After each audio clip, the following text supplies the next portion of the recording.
Medyo di ko pa naayos yung wiring ko dito, no. Hindi ko pa yung cover niya. Pero ayan, working siya, no. So direct to sa water line, no.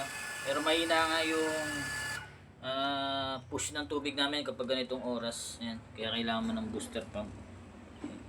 So pwede rin to sa mga balon, no. So Jetmatic sa ilalim ng tubig, no, baka di kayanin dahil maliit lang yung motor natin. Yung mga deep well, no. Pero kung mga balon-balon lang, pwede dito. Yan. Pakita ko sa inyo yung galaw ng tubig sa loob ng bahay namin. So ito yung tubig namin kapag may motor, yan. So pag wala, yan. So ganyan lang kahina yung tubig namin. Kaya kailangan ko ng motor pump para ma-push. So pag nilagyan uli natin ng motor, ayan, ganyan, no. So yan. So lahat ng pipe ko may ganyan. So connected yan lahat doon. So, yan yung purpose ng booster pump ko.